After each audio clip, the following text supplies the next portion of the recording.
하나님 말씀 받들어 읽겠습니다. 하나님 말씀은 신약 성경 로마서 제1장에 있는 말씀입니다.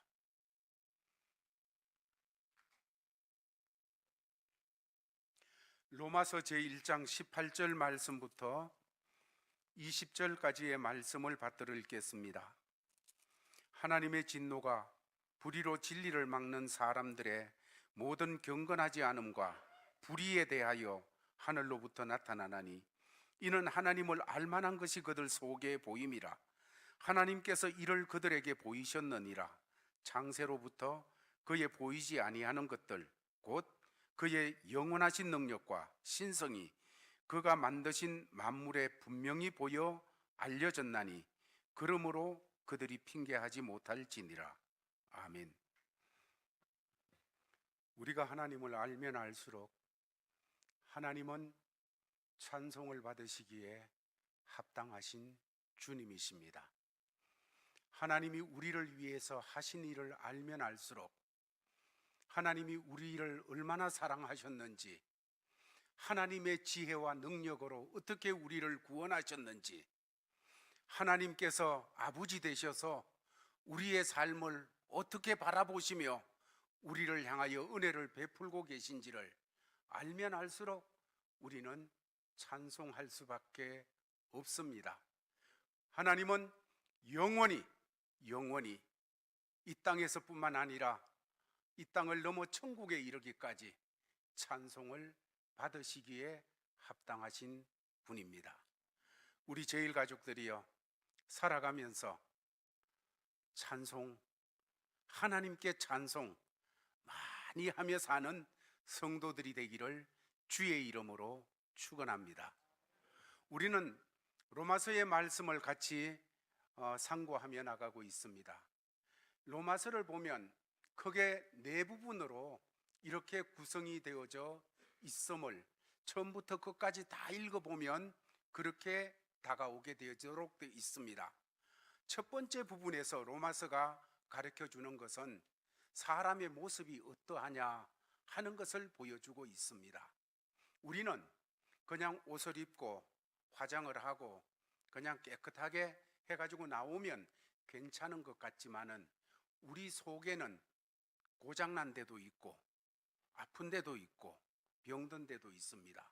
겉으로 봐가지고는 잘 모르는데 병원에 가서 엑스레이를 통한다든지 아니면 특수 장치들을 통하여 가지고 스캔을 해보게 되어지면 여기에 뭐가 있네요, 여기 고장 났네요, 뼈가 부러졌네요 하는 것을 보게 되어지듯이 로마서를 대하게 되면 첫 번째 부분에서는 하나님께서 우리들의 그 모습을 보게 하십니다.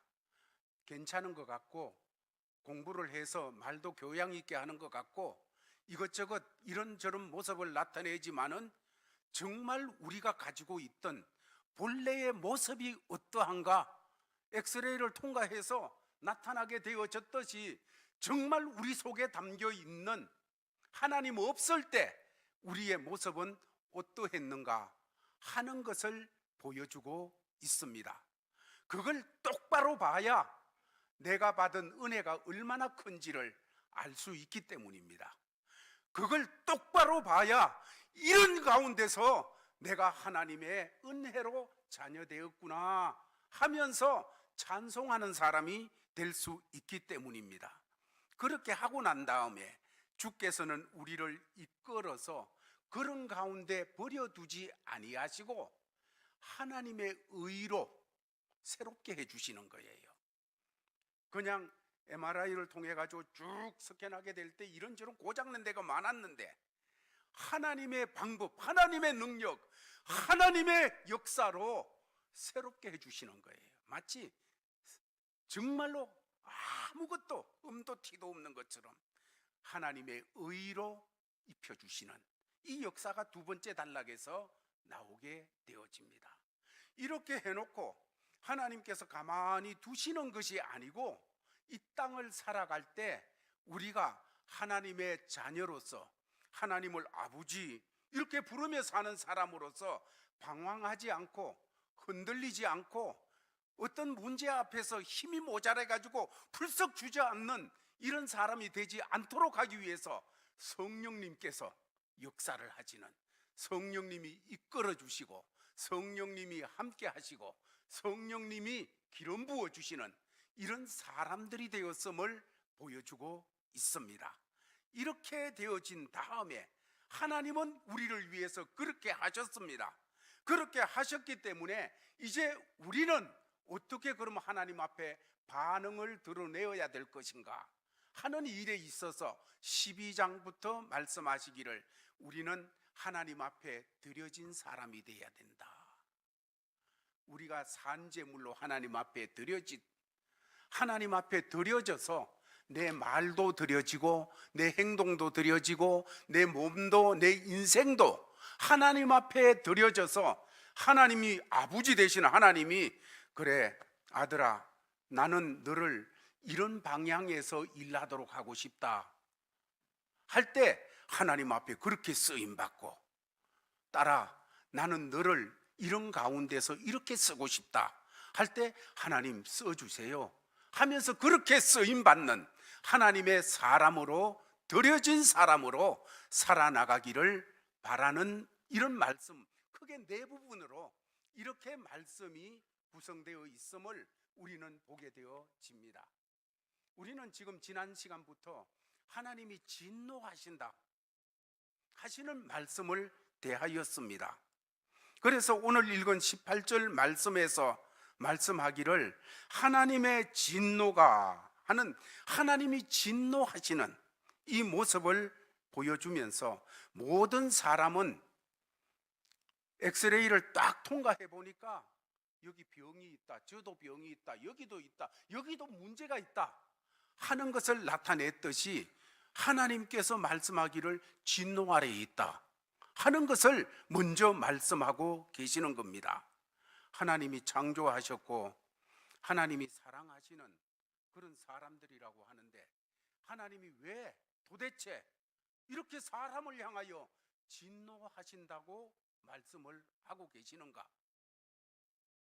하나님이 사랑하신다고 하는데 하나님이 만드신 하나님이 창조주라고 하는데 왜 그 사람들을 보면서 하나님이 진노하신다 하나님의 진노가 하면서 말씀을 주고 계시느냐 이해가 안 됩니다. 그런 우리에게 성경은 하나님의 진노라는 것은 하나님의 저주요 하나님의 진노라는 것은 그 결과가 죽음이라는 것 그런 것을 우리가 깨달으면서 왜 우리에게 그렇게 하나님이 진노하셔야 되는 겁니까? 그럴 때 오늘 읽은 18절 말씀 이하에서는 그에 대한 대답을 주십니다. 봐라 엑스레이 사진 봤지? 봐라 이래도 괜찮냐? 밖에는 괜찮은데 옷도 괜찮게 입었는데 스캔해 보니까 이렇다 그래 괜찮냐? 하며 말씀을 하고 계시는 것입니다. 우리 가운데는 목사님 그래도 우리는 예수를 믿어서 그 모든 하나님의 진노에서 이제 벗어나 하나님의 사랑받는 자녀가 되었지 않습니까? 그러므로 18절 이하에 나오는 그런 온갖 하나님의 진노 속에 있는 모습과는 우리는 상관없는 것 아니겠습니까? 하고 생각할 수도 있겠지요. 예, 그렇습니다. 그러나 예수 믿고 안 믿고를 떠나서 원래 우리의 모습에 대해서 성경이 가르쳐 주는 대로 깨닫게 되어지는 것은 신앙생활에 참 도움이 되어집니다. 서두에 말씀드렸듯이 어떤 데서 우리가 구원을 받았는지 어떤 데서 하나님의 은혜를 받고 오늘 하나님의 복받는 사람으로 살아나가게 되었는지를 알기 위해서 원래 우리의 모습을 알게 될 때 더 큰 감사, 더 큰 노래, 더 큰 헌신, 더 크게 하나님의 자녀로서 은총을 받는 자리로 나갈 수 있기 때문인 것입니다. 먼저 모든 인간은 하나님의 진노 아래에 있다 하는 이 말씀에서 왜 하나님의 진노 아래 있을 수밖에 없느냐?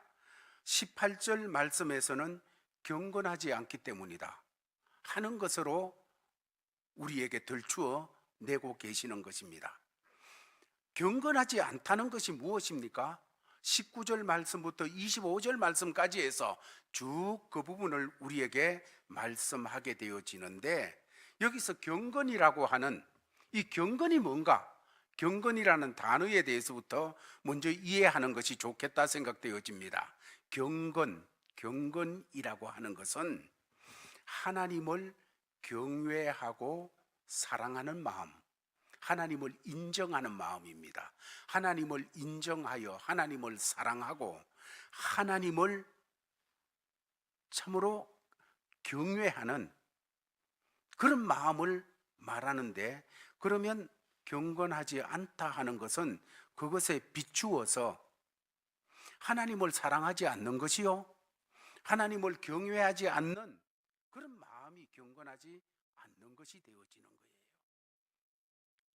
하나님을 사랑하지 않는다, 하나님을 경외하지 않는다, 그렇게 하면 너무 추상적으로 멀리 있는 것 같아서 실감이 안 날 수도 있겠지요. 그러면 쉽게 얘기하면 이런 겁니다. 하나님을 우습게 하는 것입니다. 하나님을 우습게 하는 거예요.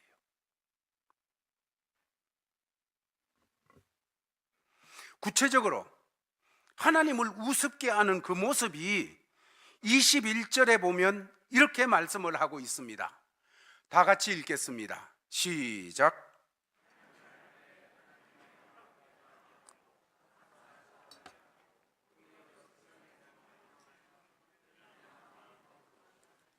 예, 하나님을 압니다. 하나님이 창조주다.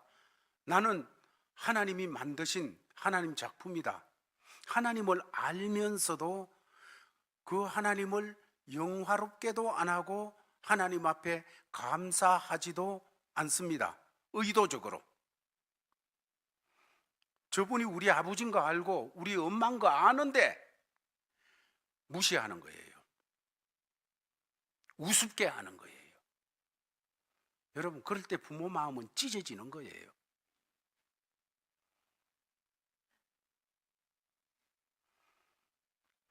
하나님을 알면서도, 하나님이 나를 창조하신 하나님이신 걸 알면서도, 모든 천지 만물을 주관하시는 하나님이심을 알면서도 그 하나님과 관계가 맺어지는 것을 거부합니다. 그 하나님이 내 삶에 개입하시는 것을 거부합니다. 그래서 그 하나님께 이름을 높이지 않고, 하나님의 이름을 높이지 않고 하나님께 감사해야 될 사람이 오히려 하나님을 향하여 등을 돌리며 하나님 어디 있냐? 이러면서 살아나가는 거예요. 경건치 않음. 하나님이 진노하실 수밖에 없지요. 우리의 자녀들이 그렇다면 우리는 섭섭하지 않겠습니까?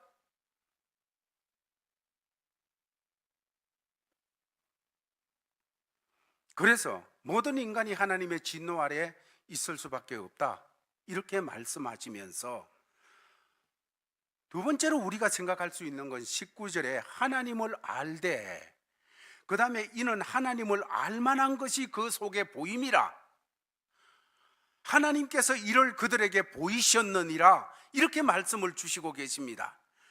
이는 하나님을 알만한 것이 그들 속에 보임이라, 하나님께서 이를 그들에게 보이셨느니라. 정말 사람은 하나님을 아는가? 알만한 것이 사람 속에는 있는가? 이 말씀을 대할 때 우리는 사람이라는 것은 그 가장 깊은 데, 바닥에 하나님을 알만한 지식이 있다는 것입니다.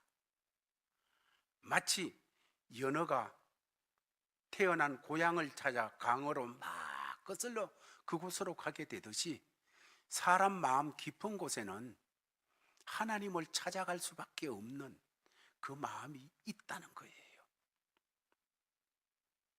하나님께서 사람을 만드실 때 그 마음을 심어 주셨다는 것입니다. 어떤 의미에서 하나님이 계시다, 하나님에 대해서 전혀 의식하지 못하는 종족은 이 세상에 없습니다. 아주 미개인이라고 할지라도 그 하나님을 찾는 종교의 씨앗은 다 가지고 있어요. 이 지구의 역사가 시작된 날부터 종교가 없는 부족이나 종교가 없는 도시나 국가는 없었습니다. 갈비는 이 일을 보면서 이런 얘기를 했어요.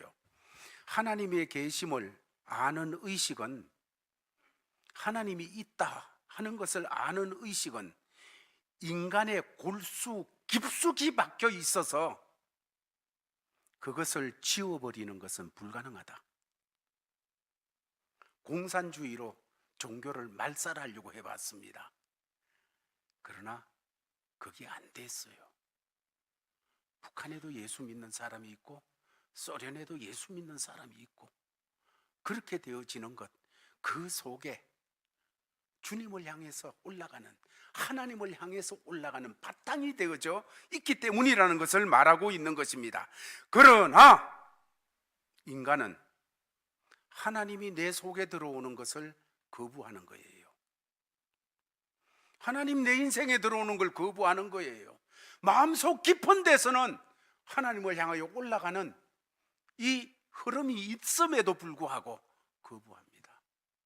그러다가 대부분의 사람들 중에 언제 그 하나님을 향하여 하나님 이러게 되는가 하면 죽게 됐을 때, 아니면 내가 어찌할 수 없는 병이라든지 문제 앞에 부닥치게 될 때 아이고 하나님 하고 찾게 되어지는 그런 모습이 있습니다. 그런데 건강할 때, 참으로 하나님께서 은혜 주셨을 때 이렇게 주를 찾고 하나님의 자녀가 되고 예수 믿어 하나님의 은혜를 받고 살아간다는 것이 얼마나 큰 복인지 모르는 것입니다. 오늘 20절 말씀은 사람들 마음속에 그런 것이 있는데 20절은 그 부분을 이렇게 표현하고 있습니다. 다 같이 한번 읽겠습니다. 시작.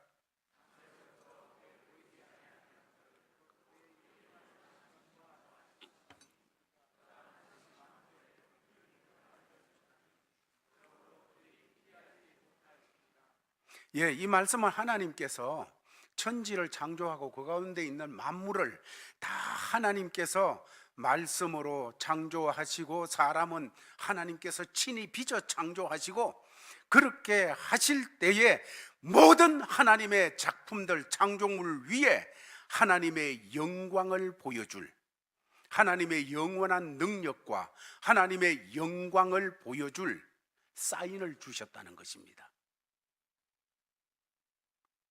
여러분, 창조자가 무엇을 만들 때 그 만든 것과 그 자신은 상관이 있을 수밖에 없습니다. 화가가 그림을 그릴 때 그 그림에는 화가의 마음이 표현되어지고 화가의 테크닉이 표현되어지고 화가의 정신이 표현되어지고 표현될 수밖에 없어요. 그래서 수백 년이 지난 그림도 사인이 없어가지고 이게 무슨 그림인가 하면 전문가들은 그 그림을 보면서 아 이거는 람브렌트 작품입니다, 이거는 누구 작품입니다 하고 찾아내는 거예요. 왜냐하면 그 그림 속에 그 사람의 정신이 들어있고 그 사람의 솜씨가 들어있고 그 사람의 영광이 들어있고 모든 것이 있으니까 그 작품하고 그분은 연관되어 있으니까 찾아낼 수밖에 없는 거지요. 음악을 하는 사람이 작곡을 했습니다. 그 작곡 속에는 그 사람의 마음이 들어있고 정신이 들어있고 기술이 들어있고 모든 게 들어있어요. 그렇지 않습니까? 마찬가지로 하나님께서 만드신 그 모든 작품 속에는 하나님 정신이 들어있고 하나님의 영원한 능력이 들어있고 하나님의 신성이 들어있고 다 들어있다는 거예요. 그렇기 때문에 자연 만물은 어쩌면 하나님을 알려주는 교과서와 같습니다. 연어가 왜 바다에 살다가 지가 태어난 데까지 올라갑니까? 그걸 보면서 사람들은 어이 고기 참 이상하네 그렇게 할 수 있지만은 하나님께서는 그걸 보면서 깨닫도록 하셨어요.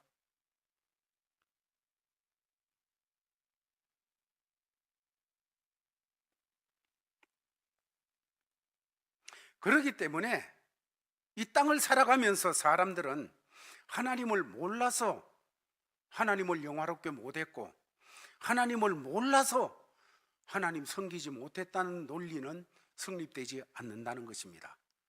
그저 알면서도 하나님을 거부할 뿐이에요. 섬기지 않을 뿐이에요. 이거는 인간의 죄의 의지예요. 사람 속에 역사하는 죄가 의지적으로 하나님을 밀어내는 거예요. 만물이 가르쳐 주는데 내 깊은 본성이 가르쳐 주고 있는데도 의지적으로 밀어내는 거예요.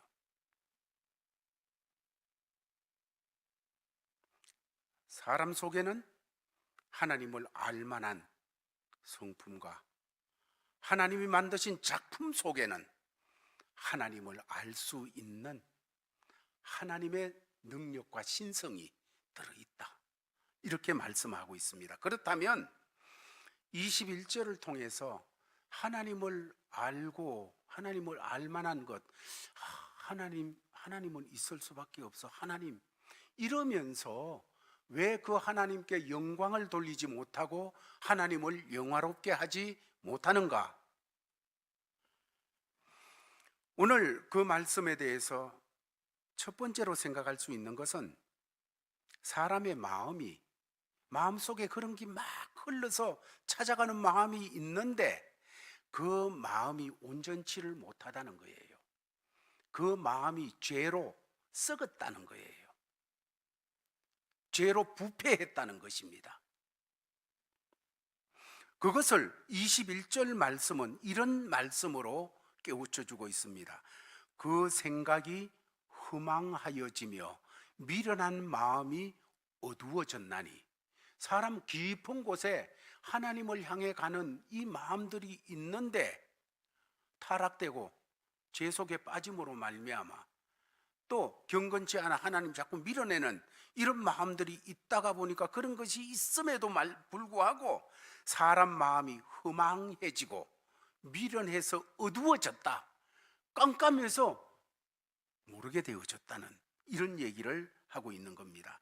사람 속에 더러운 욕망이나 이기심이나 이런 것으로 사람의 마음이 더러워졌고 부패하고 썩게 되어져 있기 때문에 하나님을 알기는 알되 하나님 계시다는 것을 알면서도 그 하나님 앞에 무릎 꿇지 못하고 그 하나님이 하신 일에 대해서 소개를 받고 복음을 들으면서도 그 하나님을 경배하지 못하고 그 하나님 앞에 나오지를 못한다는 겁니다. 그런 사람에게는 감사가 없어요. 그런 사람에게는 기준이 없어요. 자기가 기준이에요. 그냥 왜 하나님을 영화롭게 못하느냐? 22절 말씀은 그 부분을 이렇게 우리에게 깨우쳐 줍니다. 인간이 스스로 나는 지혜롭다, 여기 지혜로운 일이다, 여기 잘하는 일이다, 여기 내 인생에서 참 이래야 된다, 스스로 자기 지혜 가지고 그렇게 살고 있기 때문에 하나님을 영화롭게 못하는 삶으로 나간다. 그것을 오늘 말씀 22절은 스스로 지혜 있다고 하나 어리석게 되어, 지혜 있다고 생각하는데 하나님 보시기에는 어리석게 그렇게 행동을 하게 되어졌다는 것입니다. 여러분, 정말 지혜 있다 하나 참된 지혜는 항상 하나님을 경외하게 합니다. 하나님을 사랑하게 합니다. 하나님께 순종하게 합니다. 참된 지혜는 꼭 그렇게 이끌어가요. 내가 손해나도, 내가 욕먹어도 하나님 사랑하게 하고, 하나님께 순종하게 하고, 하나님을 경외하게 하는 이런 특성으로 막 나타나게 되어져 있어요. 그런데 스스로 지혜 있다 하나, 여기 지혜라는 것은 거짓 지혜예요. 거짓 지혜는 어떤가 하면, 야, 요래야 내가 살겠다, 요래야지 그냥 수입이 되겠다, 요래야 어떻겠다 하는 그런 생각이 드는데, 거기 하나님과 자꾸 멀어지게 해요. 하나님을 거부하게 해요. 하나님이 있을 자리를 자꾸 좁혀요. 이거는 거짓 지혜입니다. 아무리 내게 그럴듯하고 대단해 보여도 그 들어오는 생각, 마음, 그게 지혜로운 것 같아도 하나님이 있을 자리를 없게 만들고, 하나님을 거부하게 하고, 하나님 두려워하지 않고 하나님 우습게 여기게 되어지는 그런 것은 거짓 지혜임을 깨달으시기를 바랍니다. 거짓 지혜는 하나님을 두려워 안 해요. 어떻게 하면 하나님을 멀리 갈 수 있을까? 요나가 니느웨로 가라고 하는 하나님의 말씀을 떠나가지고 그냥 다시스로 가야지, 지혜로운 줄 알았어요. 그게 지혜로운 줄. 여러분, 오늘 우리가 이 요나의 지혜와 같은 지혜를 가지고 똑똑한 척하면서 사는 사람이 얼마나 많은지 몰라요. 거짓 지혜입니다. 참 지혜는 하나님 사랑하게 만들어요. 하나님을 크게 만들어요. 참 지혜는 하나님께 무릎 꿇게 만들고 순종하게 하고 하나님 경외하게 합니다. 거짓 지혜가 막 나가다 보면, 거짓 지혜를 쫓아가다 보면 딱 만나는 게 있는데, 뭔가 하면 우상입니다.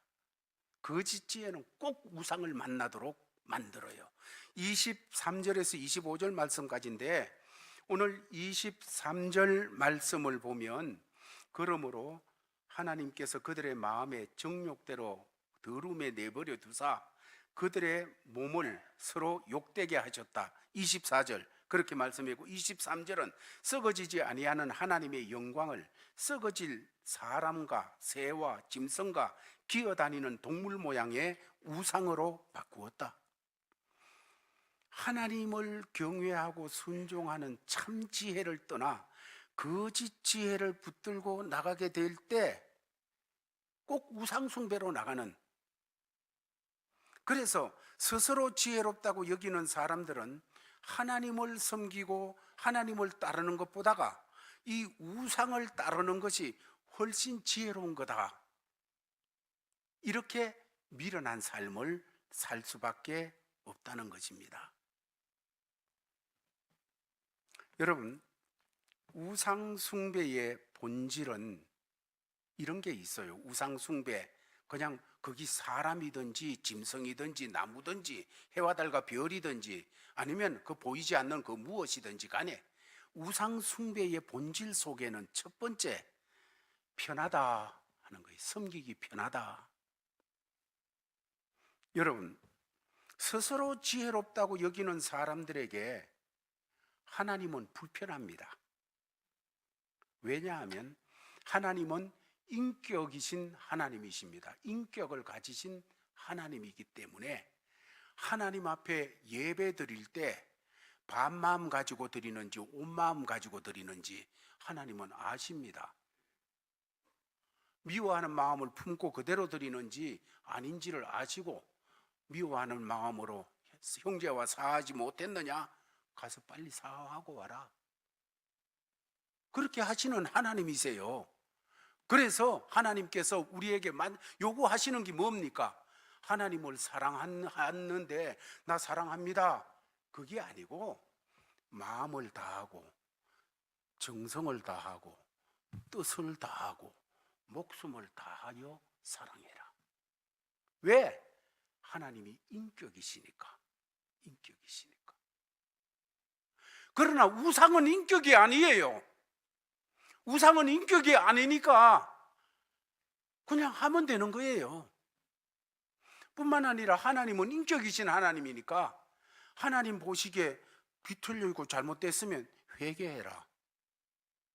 그래야 인격이신 하나님과 바른 관계가 되어지니까 회개해라. 거짓 지혜를 가진 사람은 싫은 거예요. 그게 회개해라.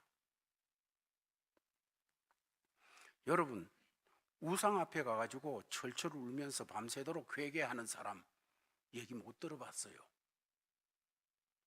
그러나 인격이신 하나님 앞에 누가 시키지도 않았는데 밤새도록 가슴 치면서 우는 사람이 있어요.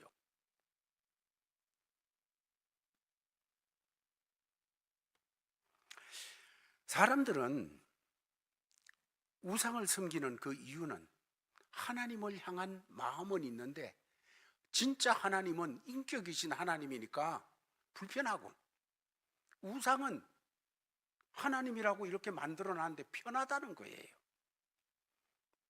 두 번째, 우상의 본질, 우상 속에 있는 특징은 어떤 것이 있는가 하면, 우상은 내가 경배하기 위해서 있는 것이 아니고 내 욕심을 채우기 위해서 우상은 있어요. 우상의 특징 속에는 내 욕심을 채운다. 그 욕심도 잘못된 욕심이에요. 타락한 욕심이에요. 오늘 24절 말씀은 이렇게 말합니다. 그러므로 하나님께서 그들의 마음에 정욕대로 더러움에 내버려 두사 그들의 몸을 서로 욕되게 하셨다. 누구에게? 하나님 대신에 사람을 하나님이라 하고, 짐승을 하나님이라 하고, 곤충을 하나님이라 하고, 대신 하나님 대용품을 세워놓고 하나님이라고 섬기는 사람들을 그대로 놔버려 두니까 그냥 그 우상 앞에 가서 욕심을 가지고서 막 살아가는 그런 삶이 된다는 거예요. 실제적으로 고대 로마나 그리스 같은 데는 우상이 너무너무 찬란하던 곳이에요. 로마에 가보면 지금도 정말로 놀라운 신전들이 있고, 그리스 아테네를 가보면 신전들이 여기저기 절비해요. 그런데 문제는 그런 우상이 있고 신전이 있는 곳에는 꼭 타락한 쾌락이 있었다는 거예요. 그 우상 종교라는 이름 아래서 잘못된 쾌락, 부패한 쾌락을 가지기 위해서 많은 남자와 여자들이 그 속에서 우글거리며 타락된 그런 정욕을 만족시키며 살고 있었다는 거예요. 종교 이름 아래서, 신앙 이름 아래서 그렇게 살아가고 있었다는 것을 말씀하여 주고 있는 겁니다. 그것은 뭔가 하면, 우상, 하나님 대용품으로 세운 우상에게 가까이 하면 가까이 할수록 자꾸 잘못된 욕심 속으로, 부패한 욕심 속으로 빠져들 수밖에 없고, 그 부패한 정욕 속으로 빠져들 수밖에 없다는 것. 왜? 우상 숭배 안에는 부패한 욕망을 충족시키려는 본질이 있기 때문에. 그리고 더 나아가서 세 번째로, 우상 숭배는 하나님을 피조물로 바꿔치게 한 거예요. 23절 말씀에서 썩어지지 아니하는 하나님의 영광을 썩어질 사람으로 바꿔요. 우상 중에 첫 번째가 사람이에요. 사람 우상이에요.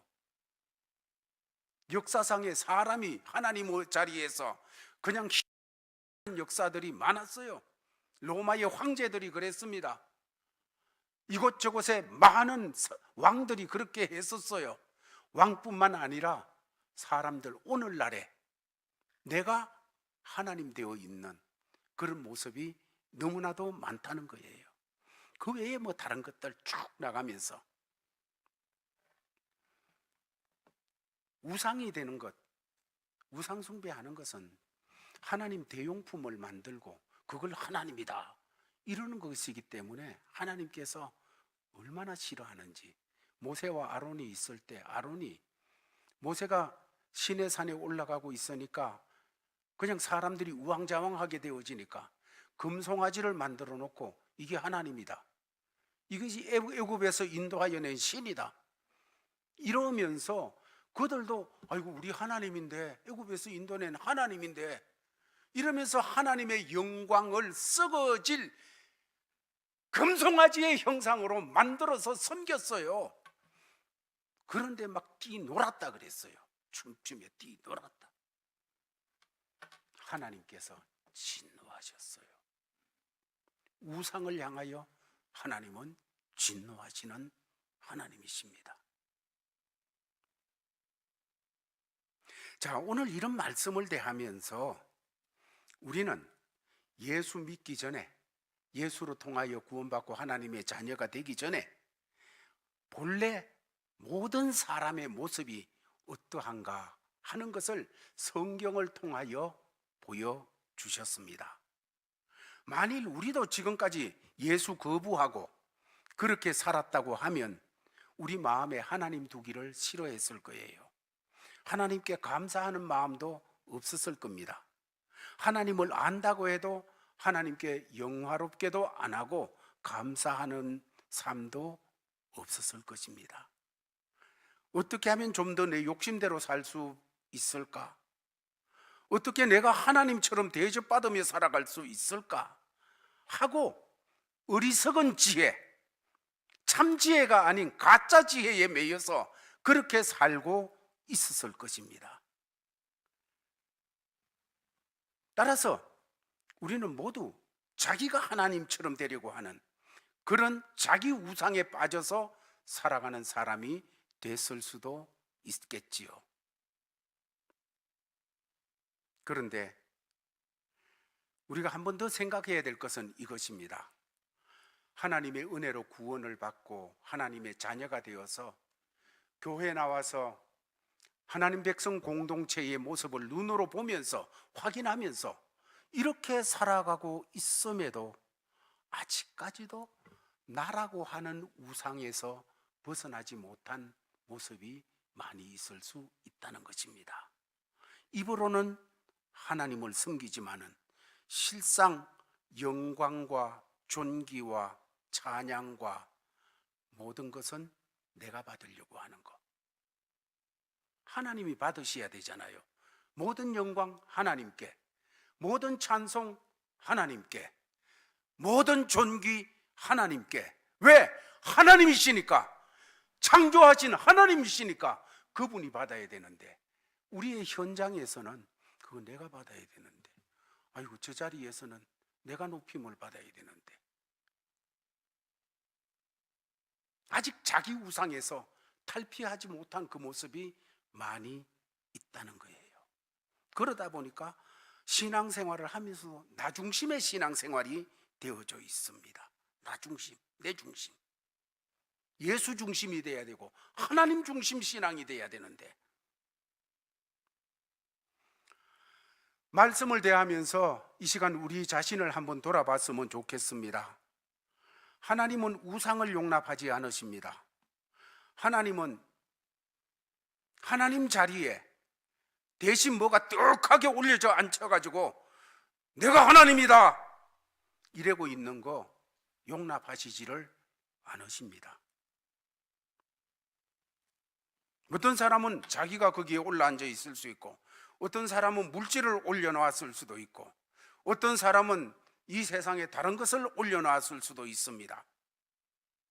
사람, 짐승, 버러지 형상, 온갖 것의 형상으로 바꾸었느니라.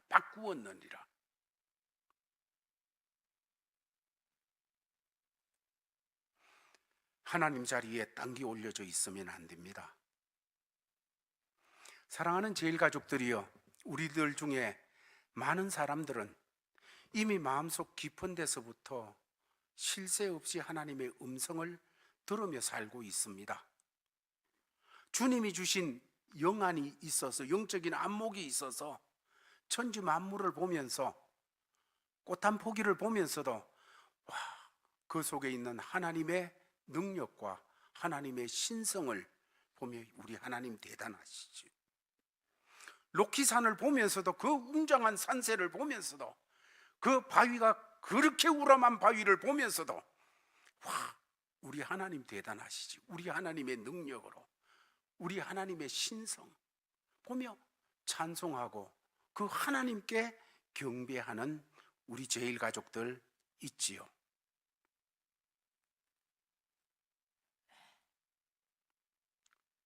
그런 눈이 더 많이 열려지기를 바랍니다. 사랑하는 제일 가족들이여, 우리가 살아가면서 이 세상 살 때 행복이 어디 있는 줄 압니까? 정말 행복은 하나님을 아는데 행복이 있습니다. 하나님을 영화롭게 할 때 정말 내 인생에 바꿀 수 없는 행복이 있습니다.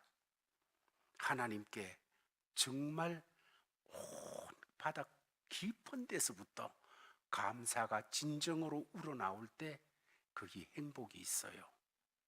사람들은 거짓 지혜에 속아서 세상의 정보만 가지고 이래야 행복하다, 저기 행복하다, 이거 행복이다, 그렇게 하는데 여러분, 진정한 행복 아니에요. 우리는 우리 자신을 잘 몰라요. 우리는 우리 자신을 아는 것 같아도 잘 몰라요. 내가 언제 행복한지 잘 몰라요. 어떨 때 행복한지 잘 몰라요. 하나님 경외해 보세요. 하나님 알아보세요. 하나님께 영광을 돌리고 하나님께 감사하고 하나님과 연결되어 보세요. 그러면 나는 없어지고 나는 뭐야? 여러분, 저도 그런 줄 알았어요. 저도 그런 줄 알았어요. 예수 잘 믿으면 나는 뭐야? 나는 어디 있어? 그런 줄 알았어요. 그런데 정말 주님을 섬기고 섬길수록, 그 주님을 알면 알수록 너무너무 행복해져요. 사람은 그거 없는 줄 알아요. 여러분, 그러나 하나님을 알 때, 하나님을 섬길 때, 하나님을 영화롭게 할 때, 하나님께 정말 감사할 때 우리는 행복하게 되어 있어요.